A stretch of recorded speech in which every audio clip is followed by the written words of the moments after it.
नमस्कार साथियों, सूर्य नगरी यूनिक्लो क्लासेस के यूट्यूब चैनल पर मैं उर्मिला राठी आपका हार्दिक स्वागत और अभिनंदन करते हैं। बात कर रहे हैं हम लोग जुडिशरी के एग्ज़ाम की, बात कर रहे हैं हम लोग हायर जुडिशरी के एग्ज़ाम की, वहीं बात कर रहे हैं हम लोग कॉलेज के एग्ज़ाम की, तो वहीं बात करते हैं हम लोग लॉ ऑफिसर के एग्ज़ाम की। आप जो भी एग्ज़ाम कॉम्पिटिशन देने जाते हैं वहाँ पर आपके पास एक सब्जेक्ट आता है CPC, राइट। तो आज हम लोग CPC का एक लास्ट लेक्चर में आपको बताया था डेमो क्लासेस को लेके हम CPC स्टार्ट कैसे करते हैं। आज उसी को हम लोग आगे बढ़ाते हैं, हम बात करते हैं स्टार्टिंग की। किसकी बात करते हैं हम लोग? स्टार्टिंग की। क्योंकि क्या होता है कि यहाँ पे जो चैप्टर्स हैं, पार्ट्स जो हैं, वो आफ्टर सेक्शन 8 दिया हुआ है। तो जो स्टार्टिंग वाला जो प्रीलिमिनरी पार्ट है हम उसको बोलते हैं, जो प्रीलिमिनरी पार्ट उसको स्टार्टिंग बोलते हैं। ये है आपका प्रीलिमिनरी और ये है सेक्शन नंबर 1, 2 का 8। कहाँ तक है ये जो पार्ट है आपका प्रीलिमिनरी का, ये सेक्शन नंबर 1, 2 का 8 है आपका। जब 1, 2 के 8 की हम बात करते हैं तो इनके अंदर कोई डिवाइडेशन नहीं दे रखा है। क्या कहा? जब मैं 1, 2 के 8 की बात करती हूँ तो इसमें कोई तरह का डिवाइडेशन नहीं दे रखा है। यहाँ पे जो 1 to 8 है वो सेक्शंस हैं सीधे, जैसे कि हम देखेंगे सेक्शन 1 से 8 तक के लेकर। सेक्शन 1 कहता है मैं तो आपका शॉर्ट टाइटल हूँ, मैं आपका एक्सटेंड हूँ और मैं आपका कमेंसमेंट हूँ। जब आप सेक्शन 1 देखेंगे तो इसमें आपको 1, 2, 3 और 4 सब सेक्शंस मिलेंगे। देखिए बेटा, जब आप लोग कभी कॉलेज में स्टडी करते हैं तो वहाँ पे आप लोग बुक से पढ़ाई करते हैं। तो बुक्स के अंदर जब आप पढ़ाई करेंगे तो आप एक चीज़ नोट करेंगे कि वहाँ पे सीधा क्वेश्चन आंसर फॉर्म में आ जाता है या फिर सीधा थ्योरी आ जाती है। तो आप जब भी कॉलेज में भी पढ़ते हैं CPC तो अपना बैरिक जरूर खरीदें। तो एक आप कमेंट्री भी रखिए, एक अपने पास बैरिक रखिए। तो जब आप कमेंट्री बैरिक पढ़ेंगे तो सबसे पहले आप एक सेक्शन आता है, सेक्शन 1, उसके अंदर जो क्लोज होता है उसको बोलते हैं सब सेक्शन। तो sub section 1, sub section 2, sub section 3 और सब सेक्शन 4। क्योंकि जब आप जुडिशरी के एग्जाम देने जाते हैं बेटा तो वहाँ पे क्या होता है, सब सेक्शन बेस्ड क्वेश्चन भी पूछ सकते हैं आपसे। तो पता होना चाहिए सब सेक्शन 1, 2, 3, 4 क्या है। सब सेक्शन 1 कहता है कि भैया मेरा नाम क्या है, मेरा नाम कोड ऑफ सिविल प्रोसीजर 1908 है और मेरा एक्सटेंड कहाँ है, मैं कब आया। सब सेक्शन 2 कहता है मैं आया 1 जनवरी को। तो पहला ही अपना नेम बताता है, तो फर्स्ट में आपने टाइटल लगा दो नेम।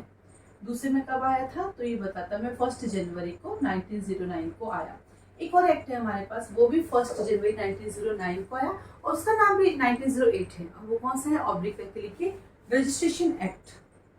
रजिस्ट्रेशन एक्ट जो है वो 1908 का है और वो भी 1 जनवरी 1909 को आया है। ठीक है। देन सबसेक्शन 3 कहता है इसका एक्सटेंड कहाँ है। तो ये कहता है मैं होल ऑफ इंडिया पर हूँ। होल ऑफ इंडिया पे कब से हूँ? 31 अक्टूबर 2019। यानी पहले मैं जम्मू कश्मीर पे अप्लाई नहीं होता था ना, मैं 31 अक्टूबर 2009 से मैं जम्मू कश्मीर में भी अप्लाई होता हूँ। ठीक है। इसी के साथ जब हम आगे बढ़ते हैं तो इसी के अंदर देखो कुछ एरियाज दे रखे हैं, नागालैंड एरिया है या ट्राइबल्स एरिया है। कौन से ट्राइबल्स एरिया की बात करता है? जो कॉन्स्टिट्यूशन के 6th शेड्यूल के अंदर दिया गया है ना। या देखो यहाँ लिखा हुआ आपके बैरिक है आपके पास, देखो इसके एक्सप्लेनेशन में लिखा हुआ कॉन्स्टिट्यूशन के 6th शेड्यूल के पैरा नंबर 20। वो जो ट्राइबल्स एरिया है वहां पर भी मैं अप्लाई नहीं होता हूँ और नागालैंड के एरिया पे भी मैं अप्लाई नहीं होता हूँ। यहाँ पे कौन अप्लाई करवा सकता है आपको? यहाँ पे स्टेट गवर्नमेंट गजेट नोटिफिकेशन, यही आपका प्री का क्वेश्चन है कि इन एरिया पे कौन अप्लाई करवा सकता है। तो आप कहेंगे स्टेट गवर्नमेंट गजेट नोटिफिकेशन से अप्लाई करवा सकते हैं। ठीक है। अब यहाँ तक तो ठीक है, क्योंकि ऐसा कैसा हम पढ़ते हैं, ऑब्लिक करके लिखिए, ऐसा कैसा हम पढ़ते हैं सेक्शन नंबर 1 ऑफ CRPC 1903, दोनों में सेम बातें लिखी हुई है ना। और जब मैं कॉन्स्टिट्यूशन पढ़ाती हूँ, जब इसका 6th शेड्यूल पढ़ाती हूँ तो वहाँ पे मैं आपको सेक्शन 1 CPC और सेक्शन 1 CRPC भी को रिलेट कराती हूँ, क्योंकि इसका कनेक्शन वहाँ पर भी है। अब सबसेक्शन 4 जो है वो इसी में दिया हुआ है, ऐसा CRPC में नहीं है। और सबसेक्शन 4 बताता है अमन देवी को लेके, सबसेक्शन 4 बताता है आपके विशाखापट्टनम को लेके, आंध्र प्रदेश के कुछ एरियाज को लेके जहाँ उनके अपने रूल और रेगुलेशंस बने हुए हैं और वहाँ पे CPC उनसे कॉन्ट्राडिक्ट करती है। वहाँ पे CPC उनसे कॉन्ट्राडिक्ट करती है तो उस कॉन्ट्राडिक्शन की कंडीशन में CPC साइलेंट हो जाएगी और वहाँ के रूल और रेगुलेशन जो है वो वहाँ पे अप्लाई होंगे। तो सेक्शन नंबर 1 को लिखो, very very important for pre exam. हाँ जी, अभी प्री एग्जाम के अंदर आने लग गया है ना। आता है सेक्शन नंबर 2। सेक्शन नंबर 2 कहता है मैं तो आपका डेफिनेशन क्लोज हूँ। क्या क्लोज हो? डेफिनेशन क्लोज हूँ। इस डेफिनेशन क्लोज से भी बहुत सारे ऐसे क्वेश्चंस हैं जो हमारे main exam point of view से बनते हैं, तो उनको आज मैं आपको कुछ केस लॉस के साथ बताऊंगी, क्योंकि धीरे धीरे पैटर्न सभी जुडिशरी का बदलने लगा है अब बैरेक तो है ही, उसको तो लिखना ही है, वो तो कोई तोड़ है ही नहीं उसका, लेकिन सचमुच केसेस भी आपको लिखना होता है, राइट। अब आता है सबसे पहले नंबर 1, 2 का 1 कहता है कोड। कोड का मतलब सीपीसी, सीपीसी से है। एक होता है कोड, एक होता है act. What is the difference between code और एक्ट? ये जो कोड आ गया तो एक्ट पता होना चाहिए, इन दोनों में क्या अंतर है? तो कहता कोड वह है जो सभी सब्जेक्ट को लेके बात करता है, जबकि एक्ट वह है जो पर्टिकुलर सब्जेक्ट को लेके बात करता है।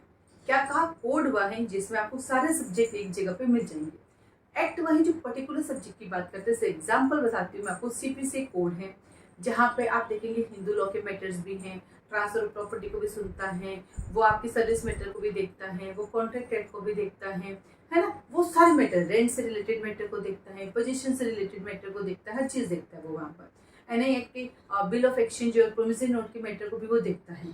तो ये सब चीजों पे जो बात करता है, सेना नौसेना के संबंधी बात करता है, ट्रस्ट से रिलेटेड, फर्म से रिलेटेड, सब चीजें इसमें आ जाती है ना, माइनर को लेके, मेजर को लेके, गरीब को लेके, अमीर को लेके, हर चीज को लेके बात करता है ये। जबकि कॉन्ट्रैक्ट एक्ट सिर्फ कॉन्ट्रैक्ट की बात करेगा, ट्रांसफर प्रॉपर्टी एक्ट सिर्फ ट्रांसफर की बात करेगा। तो जो चीज पर्टिकुलर चीजों की बात करता है उसे एक्ट कहते हैं, और जो सारे सब्जेक्ट की बात करता है उसे कोड कहते हैं। तो कभी ऐसा मत कहना कि जो प्रोसीजर होता है वो कोड होता है, जो सब्सटेंटिव होता है वो एक्ट, ऐसा नहीं। क्योंकि आईपीसी जो है ना बेटा, वो आपका एक सब्सटेंटिव लॉ है, पर फिर भी उसमें कोड लिखा हुआ है, क्योंकि आईपीसी मैरिज को लेके बात करता है, बॉडी को लेके बात करता है, प्रॉपर्टी को लेके बात करता है, कोइंस को लेके बात करता है, फूड अल्ट्रेशन को लेके बात करता है, पब्लिक न्यूसेंस को लेके बात करता है। तो वो भी सारी चीजों को लेके बात करता है। तो जो सारी चीजों को लेके बात करेगा वो हमारा कोड है। तो हम इसको ऐसे डिफाइन नहीं कर सकते हैं कि सब प्रोसीजर लॉ है, सब सब्सटेंटिव लॉ, ऐसा कुछ भी नहीं है, ठीक है। तो कोड जो सबको लेके बात करते हैं, यहाँ की कोड की डेफिनेशन इस एक्ट से रिलेटेड रूल से है। अब आता है 2 डिक्री से आप क्या समझते हैं? एडजस्टमेंट 2022 का क्वेश्चन था कि डिक्री से आप क्या समझते हैं। जब भी आपको डिक्री पढ़ना है तो हमेशा याद रखिए, इसमें अपने आप से क्वेश्चंस कीजिए। इसमें 4 क्वेश्चन बनते हैं। What do you mean decree, what do you mean decree, ये प्री का क्वेश्चन भी है, मेन का क्वेश्चन भी है, इंटरव्यू का क्वेश्चन भी है, ठीक है। सेकंड बनता है टाइप ऑफ डिक्री। थर्ड बनता है what do you mean deemed decree. Fourth बनता है आपके पास डिक्री में क्या इंक्लूड नहीं, डिक्री में क्या इंक्लूड नहीं। सबसे पहला what do you mean decree, bracket अपना ओपन कर लीजिए। ये कोर्ट का फॉर्मल एक्सप्रेशन है जो कोर्ट एडजुडिकेशन के लिए यूज करती है, और ये पार्टीज के बीच जो डिस्प्यूट चल रहा है उस डिस्प्यूट में पार्टीज के राइट को डिटरमाइन करती है, ये हमारी डिक्री है। टाइप ऑफ डिक्री, ये प्रीलिमिनरी भी हो सकती है, ये फाइनल भी हो सकती है, ये पार्टली प्रीलिमिनरी भी हो सकती है, पार्टली फाइनल भी हो सकती है।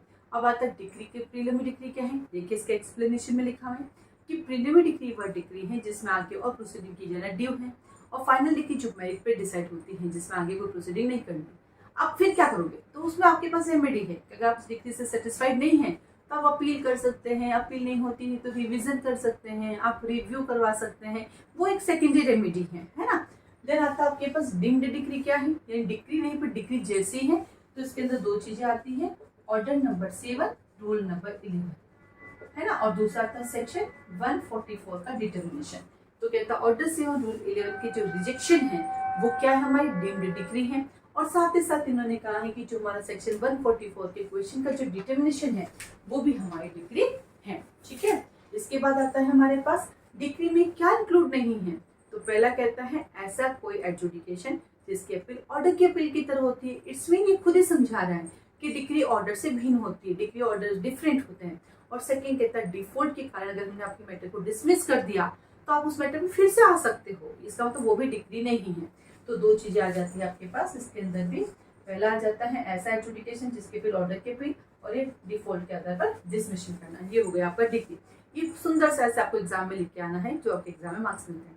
अब इसके अंदर हम 2 केस लिखेंगे जो समझाता है कि एक ही मैटर में मोर देन 1 डिक्री दी जा सकती है, ठीक है। पहला केस लिखेंगे हम, पहला केस लिखिए शंकर वर्सेस चंद्रकांत।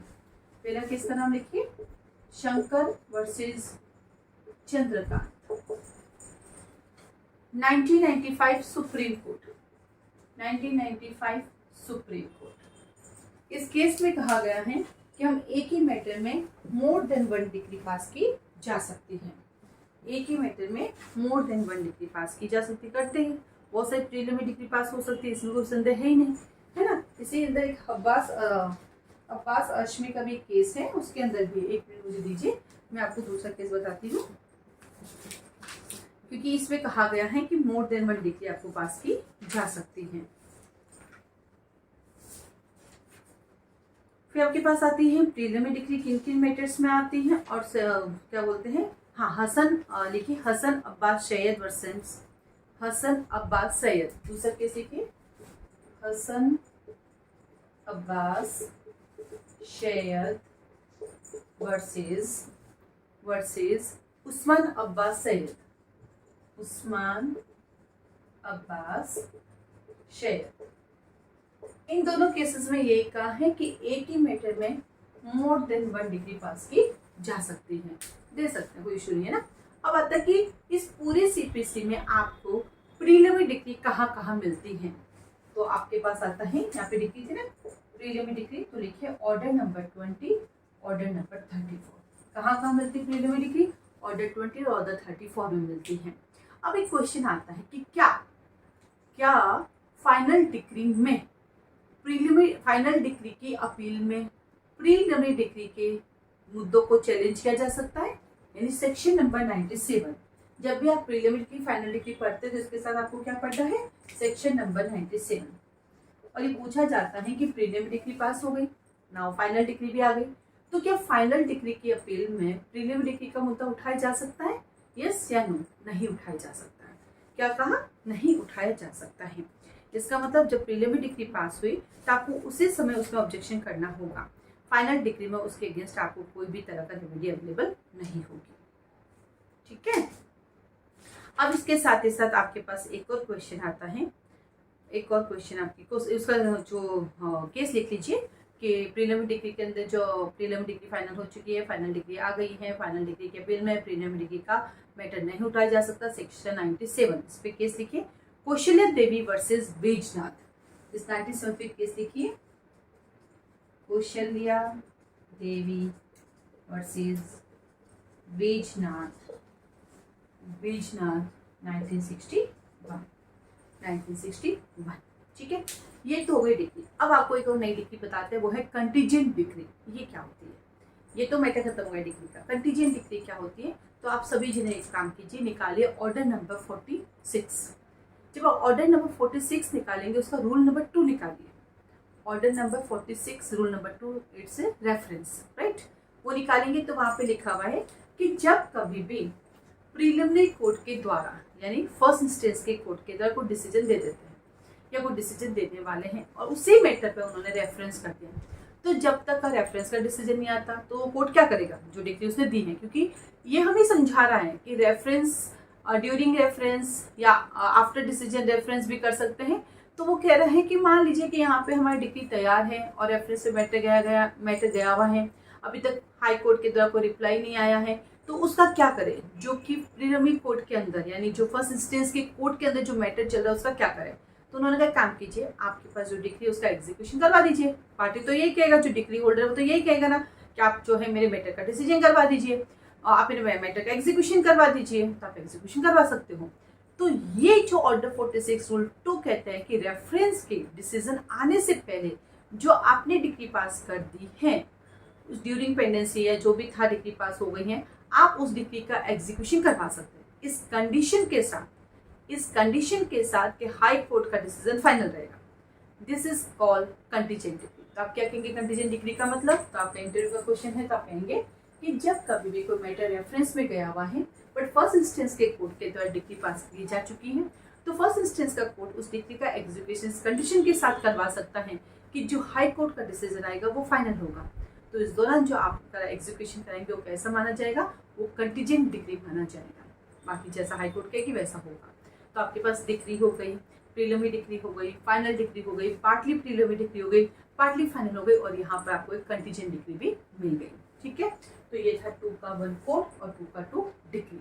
अब आता है डिग्री जिसके फेवर में आती है उसे क्या बोलते हैं? Degree holder.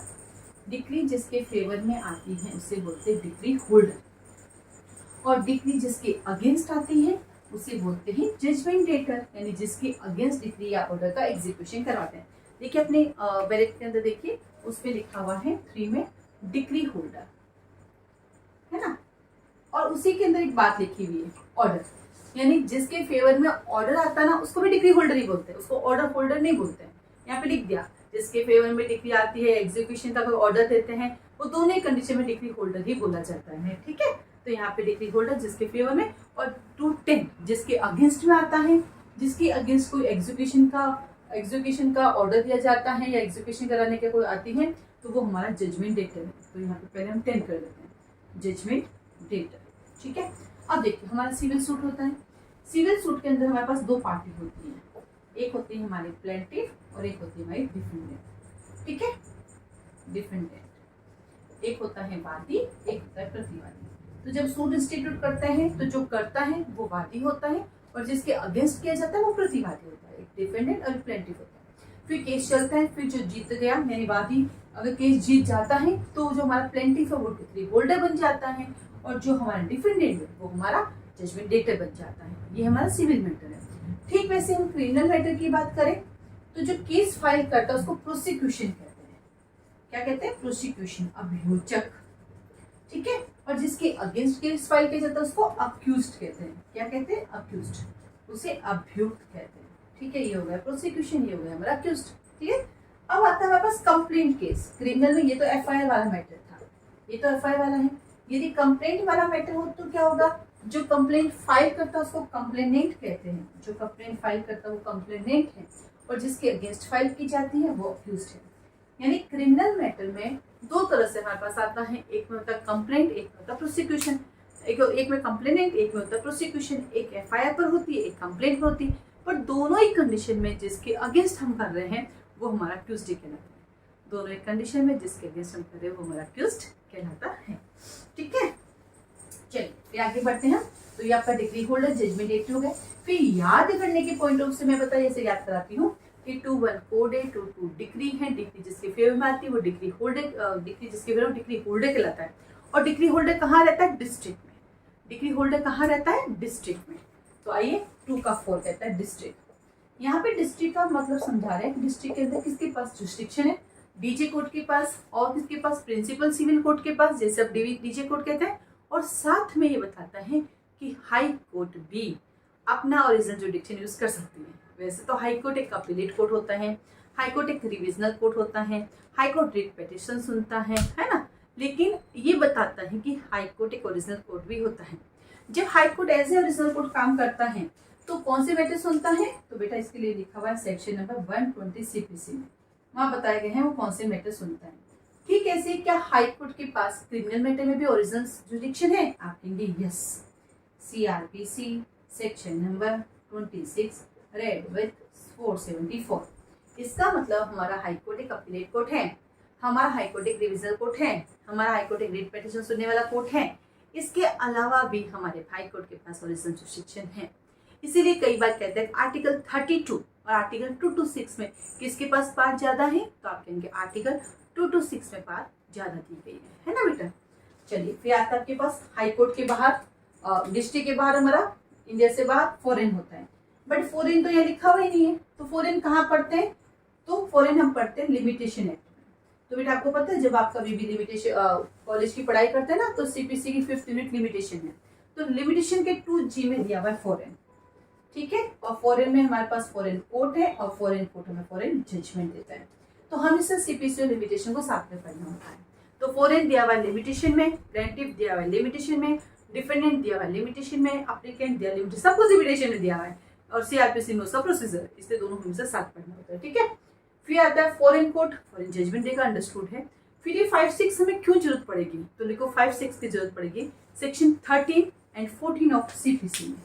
कहाँ जरूरत पड़ेगी? सेक्शन 13, सेक्शन 14 सीपीसी में।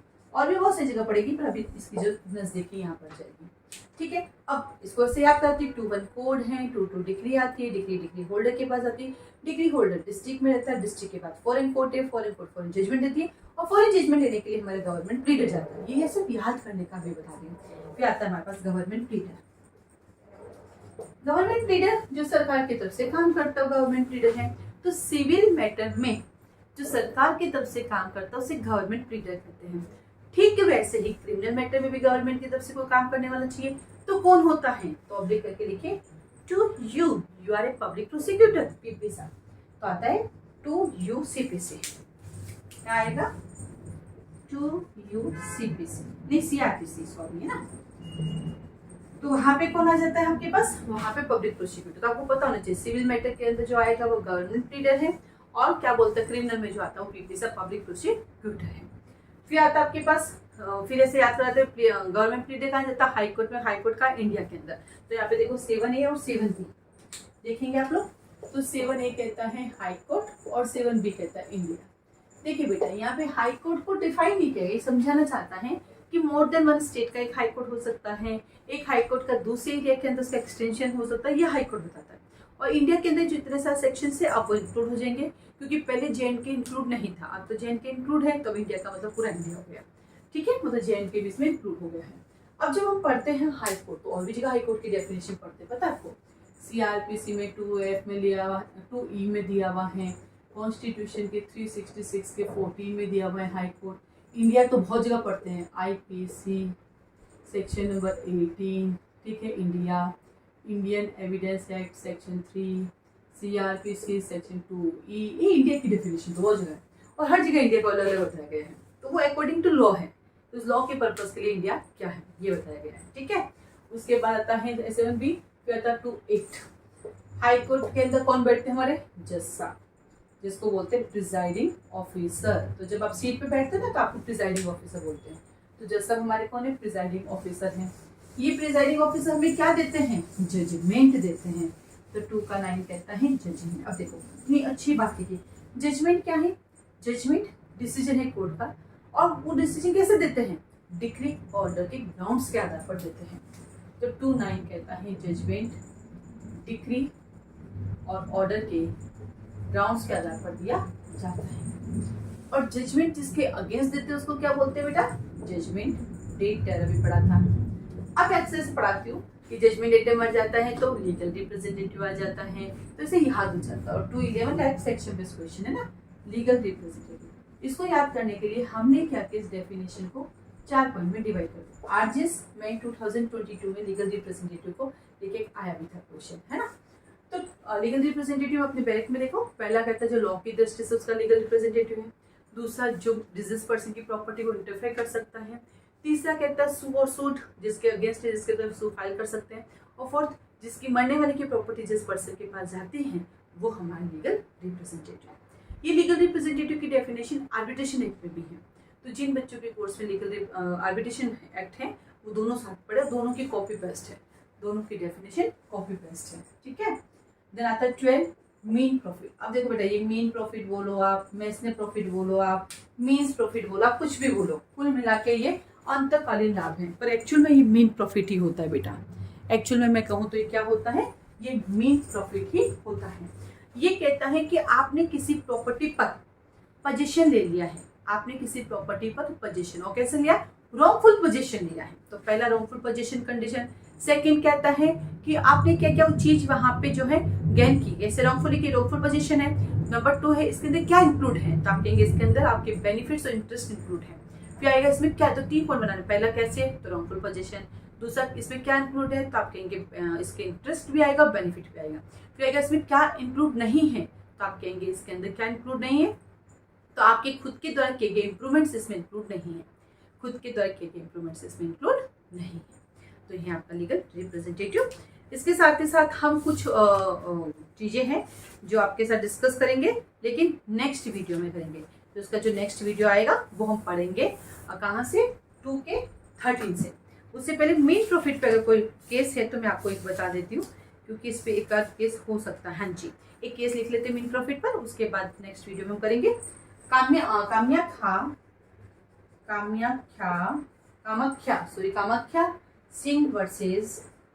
कामाख्या सिंह वर्सेस मोडुना इंडिया। कामाख्या सिंह वर्सेस मोडुना इंडिया 2008 सुप्रीम कोर्ट। इस केस में कहा गया है कि जो क्षतिपूर्ति होती है, यानी कि रेंट के मैटर में, किराएदारी के मैटर में जो आपकी क्षतिपूर्ति होती है वो मेन प्रॉफिट में काउंट होती है। जो क्षतिपूर्ति होती है वो मेन प्रॉफिट पे काम करती है। मेन प्रॉफिट की तो हमने लीगल रिप्रेजेंटेटिव को देखा, मेन प्रॉफिट को देखा, हम उसकी तरफ आगे बढ़ते हैं ना। चलिए अपना निकालिए, वापस आगे कंटिन्यू करते हैं। अब आता है हमारे पास मूवेबल प्रॉपर्टी। कैसी प्रॉपर्टी आती है हमारे पास? Movable property. देखिए यहाँ पे मूवेबल प्रॉपर्टी की जो डेफिनेशन बड़ी शॉर्ट में दी गई है, सिर्फ लिखता है उक्ति घास, सिर्फ इतना सा नहीं है। मूवेबल प्रॉपर्टी में तो और भी तो बहुत सारी चीजें हो सकती है ना। तो क्या हो सकती है? Standing timber, growing crops and घास, तीनों आ जाती है। तो ये सब चीजें हम कहाँ पढ़ते हैं? ये सब चीजें हम पढ़ते हैं आईपीसी के सेक्शन नंबर 22। तो जल्दी से 213 के साथ लिखो आईपीसी का सेक्शन 22। क्या लिखेंगे? आईपीसी का सेक्शन 22। चलिए आगे बढ़ते हैं। 213 हो गया। इसके ऊपर ऐसा कोई इंपॉर्टेंट केस है नहीं हमारे पास ना, बनता है ऐसा। फिर आता है 2 का 14। ये हमारे बड़े काम का है, ऑर्डर ऑर्डर ऑर्डर ऑर्डर। आपके पास 3 तरह के ऑर्डर आते हैं बेटा। एक आता है ये ऑर्डर 2 का 14, ठीक है। दूसरा आपके पास जो ऑर्डर आता है बेटा वो आता है आपके पास जैसा आप कहते हैं ऑर्डर ऑर्डर ऑर्डर। तो एक तो जस्सा वाला ऑर्डर, एक ये वाला, एक ऑर्डर 41 से 51 ऑर्डर। ये तीनों क्या चीज है? ये ऑर्डर जो है वो पार्टीज के फेवर या अगेंस्ट में आता है, यानी कोर्ट डिसीजन देती है जिसमें डिक्री नहीं आती उसमें ऑर्डर आता है। फिर कोर्ट कहता है ऑर्डर ऑर्डर ऑर्डर, यानी साइलेंट, शांत रहिए, कोर्ट की प्रोसीडिंग में आप जो है क्या कहते हैं डिस्टर्बेंस मत क्रिएट कीजिए। और जो ऑर्डर 1 से ऑर्डर 51 है वो डिनोट करता है इसके प्रोसीजर के लिए। किसके लिए करता है? प्रोसीजर के लिए डिनोट करता है, क्योंकि सेक्शंस आगे आ गए तो पीछे वाले को क्या बोलेंगे, तो उसको नाम देने के लिए ऑर्डर कर दिया, ठीक है। अब इस ऑर्डर का क्या कहना है? ये ऑर्डर कहता है कि ये भी कॉम्पिटेंट सिविल कोड का फॉर्मल एक्सप्रेशन है, बट ये डिक्री नहीं है। इट्स मीन डिक्री से डिफरेंट जो मिलता है वो ऑर्डर है। डिक्री पार्टीज के राइट को डिटरमाइन करती है, डिक्री पार्टीज के राइट को डिटरमाइन करती है। तो राइट के अंदर बहुत सारी चीजें होती है, जैसे आपको कंपनसेशन देना है, आपको इंडेमनिटी देनी है, आपको डैमेजेस देना है, ये सब क्या है? ये सब ऑर्डर है, राइट। तो लिखिए डिक्री और ऑर्डर में क्या डिफरेंस है। तो लिखिए डिक्री और ऑर्डर में डिफरेंस। डिक्री सूट में दिया जाता है, लिखो डिक्री ओनली सूट में मिलती है। जब आप सूट इंस्टीट्यूट करते तो डिक्री मिलती है, जबकि ऑर्डर सूट और एप्लीकेशन दोनों में मिलती है। इट्स मीन एप्लीकेशन में डिक्री नहीं मिलती, एप्लीकेशन में ऑर्डर मिलता है। तो लिखिए डिक्री सूट में मिलती है, जबकि ऑर्डर डिक्री और सूट दोनों में दिए जा सकते हैं, ठीक है। नंबर 2 आता है आपके पास कि सभी डिक्री की अपील होती है, सभी डिक्री की अपील होती है, जबकि सभी ऑर्डर की अपील नहीं होती है। ओनली उन ऑर्डर्स की अपील होती है जो सेक्शन 104 और ऑर्डर 43 में दिए गए हैं। सेक्शन 104 और ऑर्डर 43 में दिए गए। फिर लिखिए डिक्री में टाइप्स होते हैं, प्रीलिमिनरी डिक्री, फाइनल डिक्री, है ना, partly preliminary, partly final. But order में ऐसा कोई डिवाइडेशन नहीं होता है, ऑर्डर में ऐसा कोई डिवाइडेशन नहीं होता। फिर आता है डिक्री की सेकेंड अपील हो सकती है, जबकि ऑर्डर की सेकेंड अपील नहीं होती है। डिक्री की सेकेंड अपील हो सकती है, जबकि ऑर्डर की सेकेंड अपील नहीं हो सकती।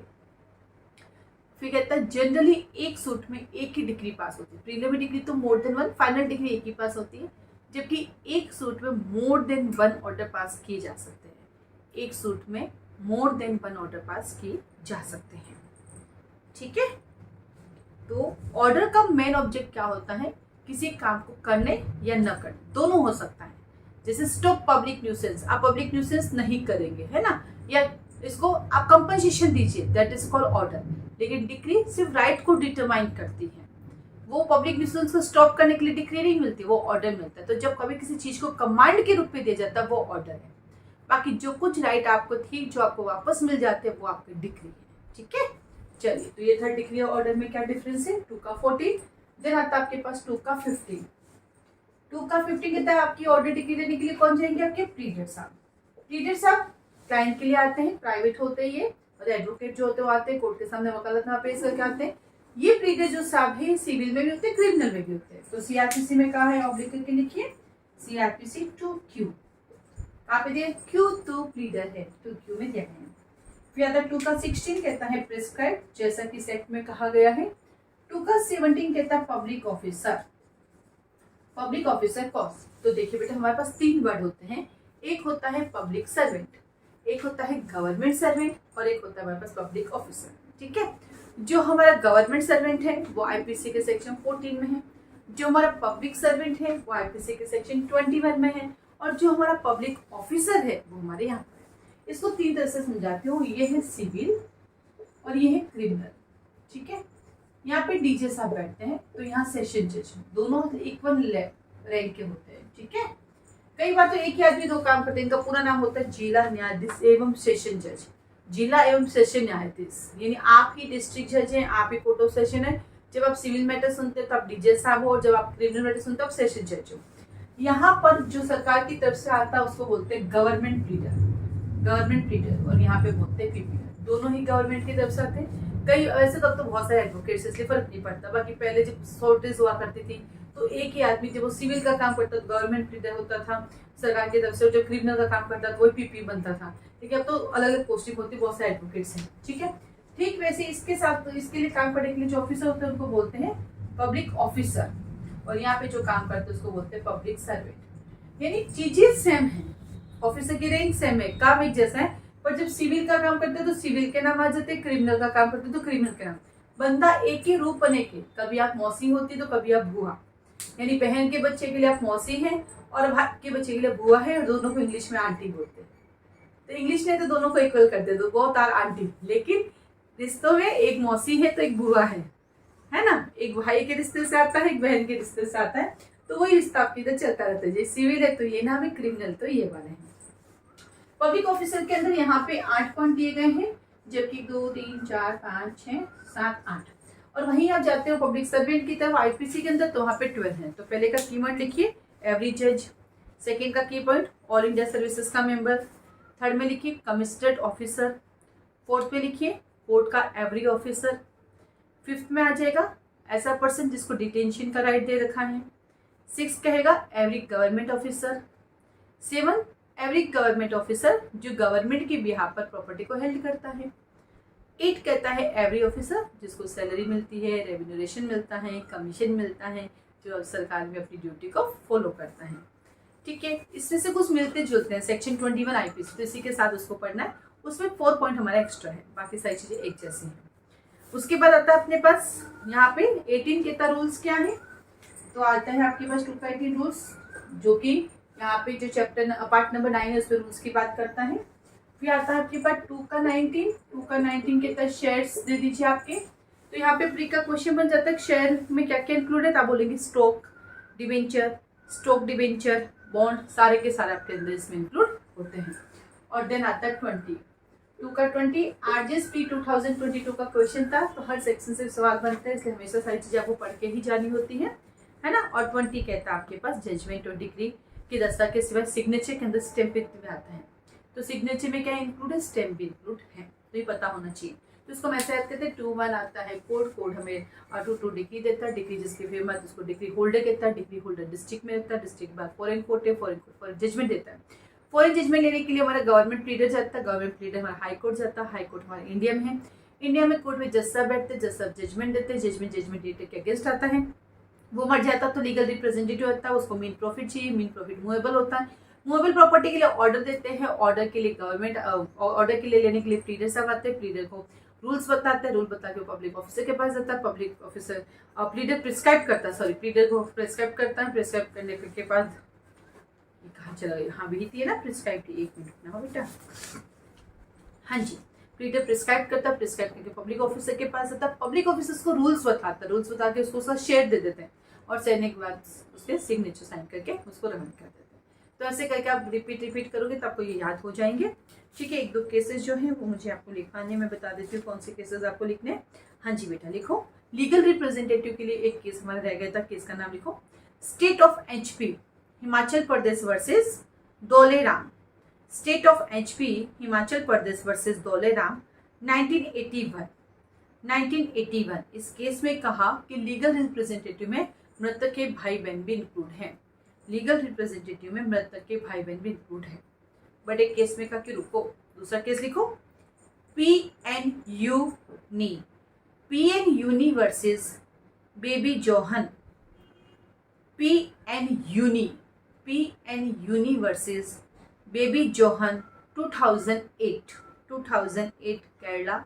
इस केस में कहा कि जब तक मरने वाले के पेरेंट्स यानी माता पिता जीवित हैं, मरने वाले के पेरेंट्स यानी माता पिता जीवित हैं, तब तक उसके भाई बहन लीगल रिप्रेजेंटेटिव नहीं होंगे, तब तक उसके भाई बहन उसके लीगल रिप्रेजेंटेटिव नहीं होंगे। तो ये केस हमारा मिस हो गया था, ये आप लिख लीजिए। इसके बाद ये सारे केसेस अपने हो ही गए मोटे मोटे। चलिए आगे चलते हैं अपन केसेस के साथ ही। सेक्शन नंबर 3 की तरफ। तो सेक्शन 1 कहता है मैं तो शॉर्ट टाइटल हूँ, तो सेक्शन 2 कहता है मैं तो आपका डेफिनेशन क्लोज हूँ, तो सेक्शन 3 कहता है कौन किसके सबऑर्डिनेट होएगा। देखिए यहाँ पे सबऑर्डिनेशन दे रखा है सेक्शन 3 के अंदर, ठीक है। ठीक वैसे ही सबऑर्डिनेशन हम लोग सीपीसी में पढ़ते हैं। यहाँ पे तो एक ही सेक्शन में सबऑर्डिनेशन हो गया है ना, जबकि सीपीसी में कितने सारे सेक्शन है। तो सेक्शन 3 कहता है कौन किसके सबऑर्डिनेट होगा। इसका मतलब सेक्शन 3 आपको हायरार्की बताता है कि हमारे पास सीपीसी में हाई कोर्ट है, उसके नीचे डीजे कोर्ट है, फिर हमारे पास सीनियर सिविल कोर्ट है, उसके नीचे सिविल कोर्ट है, और फिर स्मॉल कोजेस कोर्ट है। ये सीपीसी का हायरार्की चलती है। यहाँ पे एसएससी कोर्ट को डिफाइन किया गया है, ठीक है। जब हम कोर्ट की बात करते हैं ना बेटा, तो अपने पास देखो ये तो सिर्फ सेक्शन 3 पॉइंट ऑफ व्यू से हमने देखा है ना। ऐसे ही एक प्रोविजन हमारे पास सेक्शन नंबर जो हमारे क्या बोलते हैं सीपीसी के अंदर सेक्शन 6 में भी है। तो इसके साथ आप तो लिख सकते हैं हायरार्की को देखते हैं। सीआरपीसी का सेक्शन 6 है ना, उसमें दिया हुआ है हमारे पास सीआरपीसी में सेक्शन 6 के अंदर हाई कोर्ट है, फिर सेशन कोर्ट है, उसकी मदद करने के लिए एडिशनल सेशन कोर्ट है, असिस्टेंट सेशन कोर्ट है, फिर फर्स्ट क्लास मजिस्ट्रेट है, उसके अंदर आपका सीजेएम आता है, एसीजेएम आता है, मेट्रोपॉलिटन मजिस्ट्रेट है, उसके अंदर सीएमएम आता है और एसीएमएम आता है। फिर आपके पास सेकंड क्लास मजिस्ट्रेट आता है और फिर एग्जीक्यूटिव आता है। ये सेक्शन 6 के अकॉर्डिंग सीपीसी है और ये सेक्शन 3 के अकॉर्डिंग ये सीआरपीसी और सीपीसी है, ठीक है। अब सबऑर्डिनेट की बात करते हैं तो देखते ही पता चल रहा है कि ये इसके सबऑर्डिनेट रहेगा और ये तीनों जो हैं इन दोनों के सबऑर्डिनेट रहेगा। सिंपल है। यहाँ सबऑर्डिनेशन एक ही सेक्शन में कंप्लीट हो गया, जबकि सीआरपीसी में कहाँ सबऑर्डिनेशन है। देखो सेक्शन 10 में, 15 में, 19 में, 23 में, इतनी सारी जगह पे सबऑर्डिनेशन है। यहाँ पे एक ही निकल गया है ना। तो सेक्शन 3 पॉइंट ऑफ व्यू से कौन किसके सबऑर्डिनेट रहेगा। अब आगे चलते हैं अपन इसके। अब एक चीज जो आपको मैं थोड़ा वाइड एरिया बताती हूँ कि हायरार्की कोड की कैसे चलती है। ये तो सेक्शन 3 की बात की और ये तो सेक्शन 6 की बात की, पर हम बड़े एरिया की बात करें तो हमारा सबऑर्डिनेशन कौन कैसे चलता है। तो चलिए वाइड एरिया पे बात करते हैं। हमारे बारिश के मौसम में ना सबसे बड़ा दिक्कत यही है, अभी जोधपुर में बारिशें आ रही, कल भी आई है ना, तो उसमें थोड़ा सा कोड को दिक्कत हो ही जाती है। अब आप कहेंगे मैडम डिजिटल बोर्ड ले आओ ना, बिल्कुल सही पकड़े हो, डिजिटल बोर्ड ले आते हैं। पर बेटा डिजिटल बोर्ड लाने से क्या सब चीज़ें याद रहेगी, कभी नहीं। ठीक वैसे मोबाइल जब से आए हैं फोन नंबर याद होने बंद हो गए, सेव हो गए ना जो चीज़, और जो चीज़ सेव हो जाती है कभी याद नहीं होती। डिजिटल बोर्ड लाऊंगी, पूरा डायरेक्ट उस पर चढ़ा दूंगी और देखती जाऊंगी, बताती जाऊंगी। एटलीस्ट यहाँ से कुछ ले लिया, बाकी सब कुछ मन से और प्रैक्टिकली निकलता रहेगा। लाऊंगी, समय के साथ सब चीज़ें चाहिए लाऊंगी, बट ये साथ निभाएगा। इसी की वजह से आप मेरे साथ और आपकी वजह से ये मेरे साथ है। दोनों एक दूसरे से सपोर्टेड काम कर रहे हो, इसलिए मैं यहाँ खड़ी हूँ। लेकिन वो भी लाएंगे, लेकिन मैं करूँ क्या, 13 से 14 घंटे दिन भर क्लासेस चलती है मेरी, दिन भर उसके सामने खड़ी थी तो ओडी को नुकसान हो जाएगा। तो मैं सोचो फिर से चला लेते हैं। हाँ, 1-2 वीडियो बनाने के लिए वो लाना ही पड़ेगा, बट इतना बड़ा वीडियो बनाने के लिए उसकी लाइटें तरंगे कितनी खतरनाक होती है ना, वो पता है। तो मैंने कहा बड़े एस्पेक्ट पे देखे तो हायरार्की कोड की क्या है, ये हमारा है सिविल, ठीक है, ये है हमारा क्रिमिनल। सिविल के अंदर सबसे ऊपर सुप्रीम कोर्ट, फिर हाई कोर्ट, फिर डीजे कोर्ट, और डीजे के सपोर्ट के लिए एडीजे, फिर सीनियर सिविल कोर्ट, फिर जूनियर सिविल कोर्ट। राजस्थान में जूनियर शब्द हट गया है ना, और फिर हमारे पास स्मॉल कोजेस कोर्ट। राजस्थान हट गया, अभी बताऊंगी, सेक्शन 6 लिखोगे तो बताऊंगी, ठीक है। क्रिमिनल में supreme court, high court, session court, उसकी मदद करने के लिए एडिशनल, असिस्टेंट, फिर आता है हमारे पास फर्स्ट क्लास मजिस्ट्रेट, प्रमोशन होके सीजेएम, एसीजेएम, फिर मेट्रोपॉलिटन मजिस्ट्रेट, जहाँ मेट्रोपॉलिटन एरिया है तो सीएमएम, एसीएमएम, फिर सेकंड क्लास मजिस्ट्रेट सभी जगह पे अवेलेबल नहीं है, और then executive magistrate. Executive magistrate की हम बात करते हैं तो डीएम होता है, एसडीएम होता है, उसमें भी 2 लोग होते हैं, डीएम और एसडीएम, है ना। तो ये एक वाइड एस्पेक्ट पे जो है हायरार्की चलती है हमारे कोर्ट की, सिविल के अंदर और क्रिमिनल के अंदर। बट सुप्रीम कोर्ट ना तो सेक्शन 6 सीआरपीसी ने बताया और ना ही सेक्शन 3 जो 6 का आधा 3 है वहां पर भी नहीं बताया गया। बट आपको पता होना चाहिए कि हमारे कोर्ट किस तरह से एस्टैब्लिश है, ठीक है। तो ये था सेक्शन नंबर 3, कौन किसके सबलेट है। अब बेटा देखो सेक्शन 4 है, देखा सेक्शन 4, वो बोलता है सेविंग्स। जब राजस्थान के अंदर इंटरप्रिटेशन कोर्स में होता है तो मैं इन सब चीजों के बारे में चर्चा करती हूँ। तो मैं हमेशा कहती हूँ जिसको लॉ सीखना, लॉ समझना, लॉ पढ़ना है, वो इंटरप्रिटेशन जरूर पढ़े और जूरिस्प्रूडेंस जरूर पढ़े। जिस दिन आप ये 2 सब्जेक्ट पढ़ लोगे ना, आपको बहुत सारी चीजें सीखने को मिलेगी, बहुत सारी चीजें आपको सीखने को मिलेगी, है ना। तो आइए सेक्शन 4 कहता है saving. It's mean sub section 1 में देखिए स्पेशल लॉ लोकल लॉ पे अप्लाई नहीं होता है। सब सेक्शन 1 में देखिए स्पेशल लॉ लोकल लॉ पे अप्लाई नहीं होता है।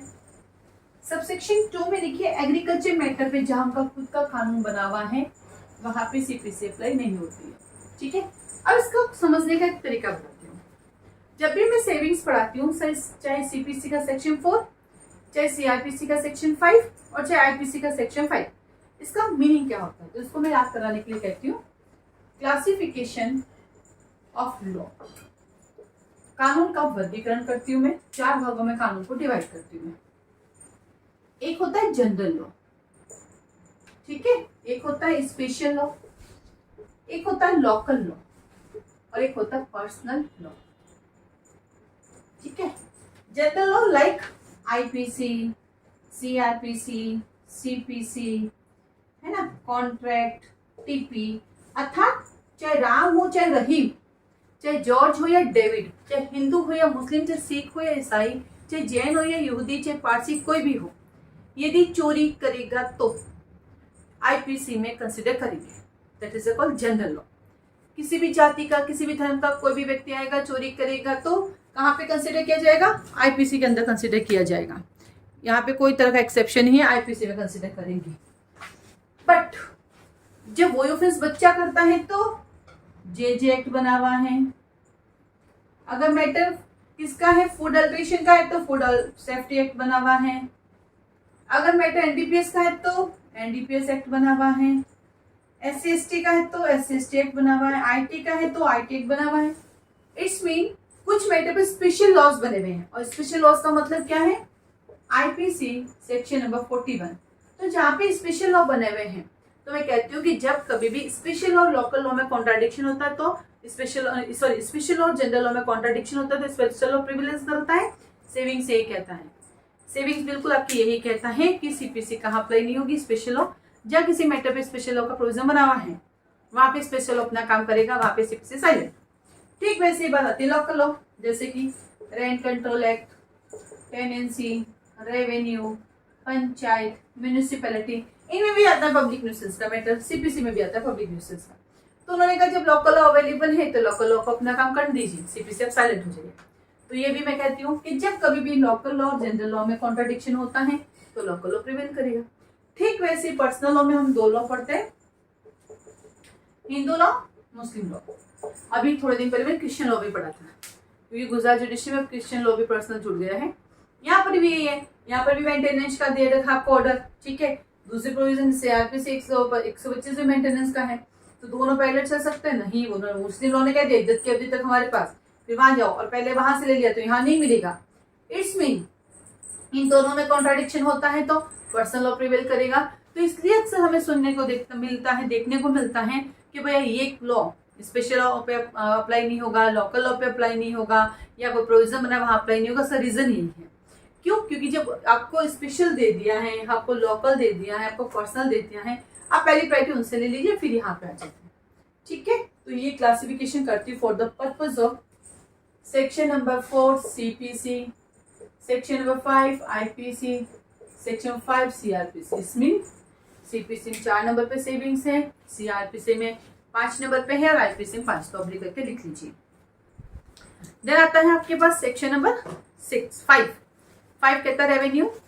तो देखो जिनके कोर्स में रेवेन्यू कोड है उनके लिए सेक्शन 5 काम का है, क्योंकि वो कहता है कि जहां पर रेवेन्यू एक्ट अप्लाई होगा जहां पर रेवेन्यू एक्ट अप्लाई होगा वहाँ सीपीसी साइलेंट रहेगी, और जहाँ रेवेन्यू एक्ट की प्रोविजंस नहीं है वहां पे सीपीसी काम करेगी। तो लिख दो, जहां पे रेवेन्यू एक्ट अवेलेबल है वहां सीपीसी साइलेंट रहेगी, जहां पे रेवेन्यू एक्ट अवेलेबल नहीं है वहां पे सीपीसी काम करेगी।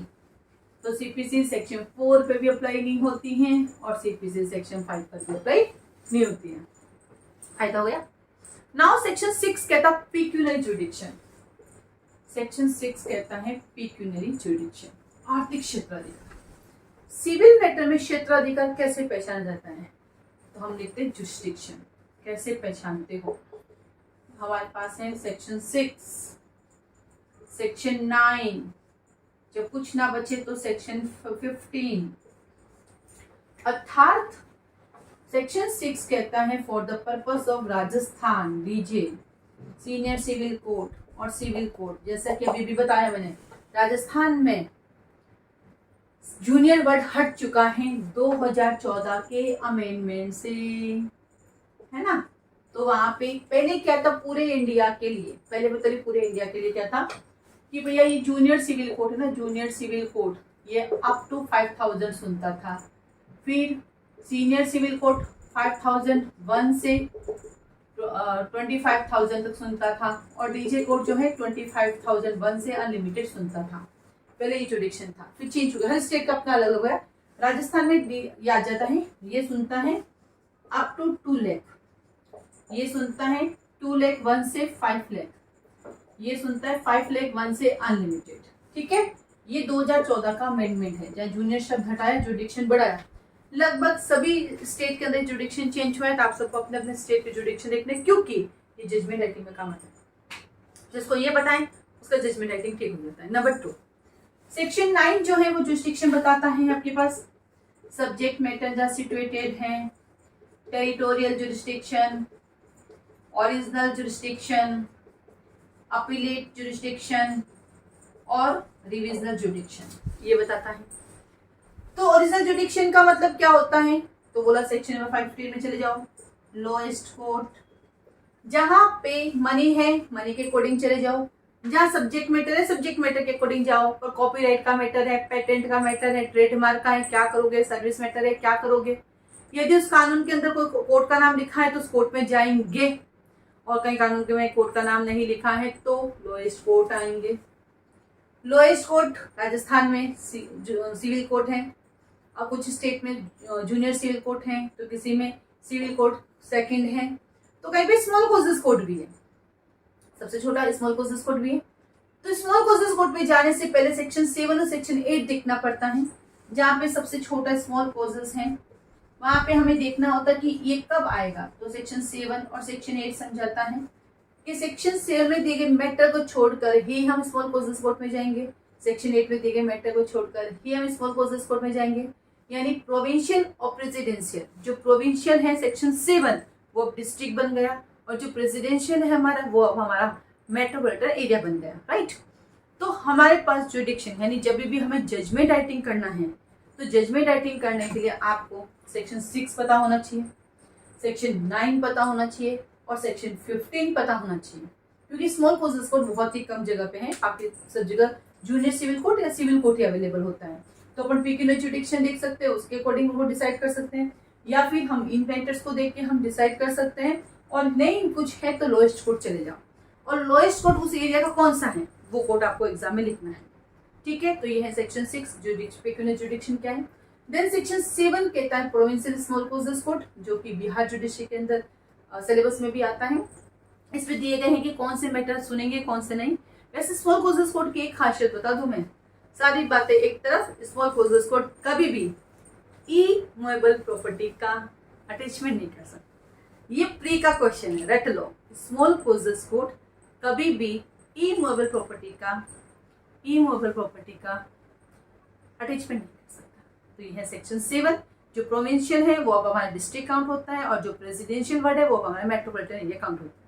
तो ये था section 1 short title, section 2 definition, section 3 subordination, section 4 savings, section 5 revenue, section 6 pecuniary, section 7 आपके पास प्रोविंशियल और सेक्शन 8 प्रेसिडेंशियल है। ऐसे हम लोग अपनी क्लास में पढ़ाते हैं, पूरा डायरेक्ट रीड करवाते हैं, बच्चों से कराते हैं, क्योंकि ऑनलाइन क्लासेस चलती है जूम पर, तो बच्चों को एक्टिव करना जरूरी होता है, तो उनसे रीड कराते हैं, बीच बीच में क्वेश्चन पूछते हैं, और भी केस रोज ऐड कराते रहते हैं। अभी यूट्यूब पे जितना ही होता है वो तो पढ़ाते रहते हैं, तो नई नई चीज़ें आती रहती है, स्टूडेंट्स भी बताते हैं तो वो भी ऐड करते रहते हैं। तो ऐसे करके हम लोगों का क्लासेस चलता है, सुबह 1 घंटा चलता है, हर एक सब्जेक्ट 1 घंटा चलता है, सुबह से शाम तक क्लासेस चलती हैं। 2 साल से हम लोग ऑफलाइन नहीं चला पाए, कभी ना कभी कोरोना आ गया, फिर मैं प्रेग्नेंट थी आपको पता है, फिर धनुष हो गया, तो धनुष का एक टेंशन रहता था कि कैसे मैं जाऊँ, फिर से कोरोना है, फिर कई बार इंस्टीट्यूट बंद करवा देते थे, हर दिन सरकार का आ जाता फरमान, फिर आप कहते फीस इतना करो तो कैसे करते, इस चक्कर में हमने फिर स्टार्ट ही नहीं किया। लेकिन नाउ फाइनली 15 जुलाई से ऑफलाइन बैचेस स्टार्ट हो रहे हैं, आप लोग जोधपुर आ सकते हैं, ज्वाइन कर सकते हैं। सूर्य नगरी यूनिक लॉ क्लासेस राजस्थान की जोधपुर में स्टेब्लिश है, आप आ सकते हैं। जिस एरिया में हमारा इंस्टीट्यूट है उसके आसपास आपको बहुत सारा हॉस्टल पीजी आपको मिल जाएंगे, आप आराम से रह सकते हैं, ज्वाइन कर सकते हैं। ऑनलाइन क्लासेस भी हमारी कंटिन्यू रन होती हैं। पहला बैच मॉर्निंग में 5 to 7 होता है, दूसरा बैच 8:30 से 10:30 होता है, जो ऑनलाइन ऑफलाइन साथ चलेगा। थर्ड बैच हमारा दोपहर में 3 से 5 होगा, वो भी ऑनलाइन ऑफलाइन साथ चलेगा। उसके बाद शाम को 7:30 से लेकर रात को 9:30 तक हमारे बैचेस चलते हैं, वो ऑनलाइन चलते हैं। आप हमारे क्लासेस ज्वाइन कर सकते हैं। क्लासेस ज्वाइन करने से पहले आप डेमो क्लासेस ले सकते हैं, डेमो तो ये है ही है, लेकिन जैसे ऑनलाइन के लिए कि मुझे प्रॉब्लम सुनाई दे रहा नहीं, मुझे समझ आ रहा नहीं, बट हाँ उसके लिए आपको एक रजिस्ट्रेशन फॉर्म भरना पड़ता है, रजिस्ट्रेशन फीस सबमिट करनी पड़ती है, फिर आप 3 days बैठ के देख सकते हैं, फिर आपको लगता है उसको समझ में आ रहा है तो आप उसको कंटिन्यू कर सकते हैं। सेम टू सेम ऑफलाइन के अंदर भी यही है, क्योंकि पढ़ाती है यहाँ पर भी मैं ही हूँ, वहाँ पर भी मैं ही हूँ, तो दोनों का सेम पैटर्न है। आप आइए, रजिस्ट्रेशन फॉर्म भरिए, 3 days बैठ के देखिए, आपको लगेगा अच्छा है तो आप कंटिन्यूसली ज्वाइन कर सकते हैं। क्लासेस की जानकारी के लिए यूट्यूब पे नंबर दिए हुए हैं, आप उन नंबर को देख सकते हैं, 9950574460 पे।